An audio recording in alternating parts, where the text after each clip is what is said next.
ఎన్నికల్లో పోలింగ్ ముగియగానే నమోదైన ఓటింగ్ శాతాన్ని కేంద్ర ఎన్నికల సంఘం ప్రకటిస్తుంది. అయితే పోలింగ్ కేంద్రాల వారీగా ఓటింగ్ శాతాన్ని ఈసీ వెబ్సైట్లో అప్లోడ్ చేయని సుప్రీంకోర్టులో దాఖలైన పిటిషన్పై ఎలక్షన్ కమిషన్ అఫిడవిట్ దాఖలు చేసింది.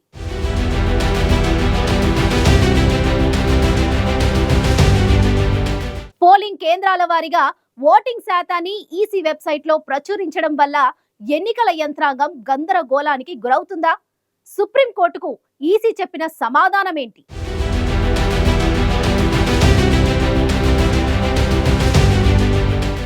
సార్వత్రిక ఎన్నికల్లో భాగంగా పలు విడతల వారీగా ఓటింగ్ ప్రక్రియ కొనసాగుతోంది. పోలింగ్ ముగిసిన తర్వాత ఆయా రాష్ట్రాల్లో ఎంత శాతం ఓటింగ్ నమోదైందనే వివరాలు ప్రకటిస్తుంది ఎన్నికల సంఘం. అయితే పోలింగ్ కేంద్రాల వారీగా ఓటింగ్ శాతాన్ని ఈసీ వెబ్సైట్లో అప్లోడ్ చేసే విధంగా ఎన్నికల సంఘాన్ని ఆదేశించాలని సుప్రీంకోర్టులో పిటిషన్ దాఖలు చేసింది అసోసియేషన్ ఫర్ డెమోక్రటిక్ రిఫార్మ్స్.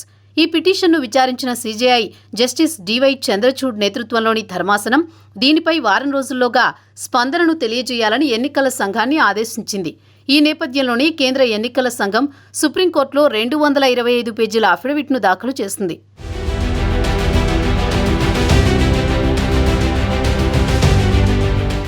సార్వత్రిక ఎన్నికల్లో భాగంగా మొదటి దశ పోలింగ్ ఏప్రిల్ 19న ముగిసినా పోలైన ఓట్ల సంఖ్యను 11 రోజుల తర్వాత ఏప్రిల్ 30న ప్రచురించారు. ఏప్రిల్ 26న జరిగిన రెండో దశ పోలింగ్ శాతాన్ని 4 రోజుల తర్వాత అందుబాటులో ఉంచారు. పోలింగ్ రోజున ఎన్నికల సంఘం వెల్లడించిన ఓటింగ్ శాతం కన్నా 5-6% ఎక్కువగా ఏప్రిల్ 30న గణాంకాలు కనిపించాయి. దీనిపై అనుమానాలు తలెత్తుతున్నాయని ఏడీఆర్ సుప్రీంకోర్టులో దాఖలు చేసిన పిటిషన్లో పేర్కొంది. ప్రతి పోలింగ్ కేంద్రంలో పోలైన ఓట్ల సంఖ్యను విడివిడిగా ఫామ్ 17C పార్ట్ 1 స్కాన్డ్ ప్రతుల రూపంలో పొందుపరిచేలా చేయాలని, ఈ మేరకు ఈసీకి ఆదేశాలు జారీ చేయాలని కోరుతూ పిటిషన్ దాఖలు చేసింది ఏడీఆర్.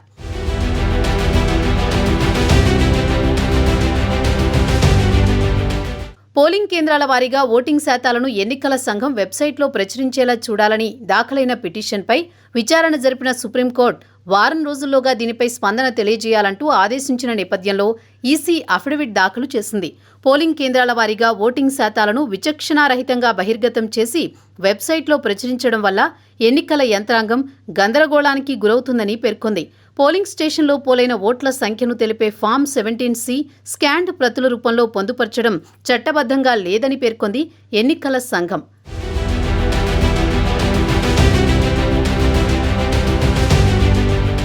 లోక్సభ ఎన్నికల్లో మొదటి, రెండో విడతలో పోలింగ్ రోజున ఈసీ వెల్లడించిన ఓటింగ్ శాతం కన్నా తర్వాత విడుదల చేసిన ఓటింగ్ శాతం 5-6% ఎక్కువగా ఉందన్న ఆరోపణలను ఈసీ ఖండించింది.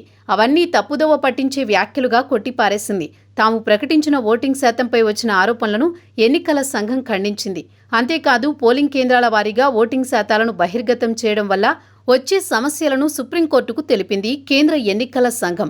2019 లోక్సభ ఎన్నికలకు సంబంధించి పిటిషనర్ లేవనెత్తిన ఆరోపణలు నిరాధారమైనవిగా పేర్కొంది ఈసీ.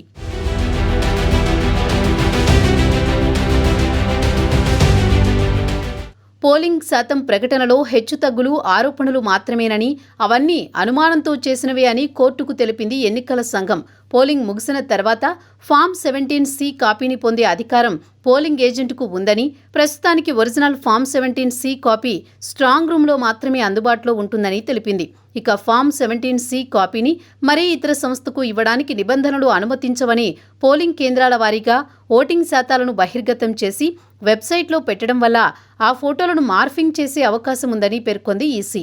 అలాగే ఎన్నికల ఫలితాల సమయంలో కూడా ప్రజలకు అనుమానాలు వస్తాయని కోర్టుకు దాఖలు చేసిన అఫిడవిట్లో పేర్కొంది కేంద్ర ఎన్నికల సంఘం.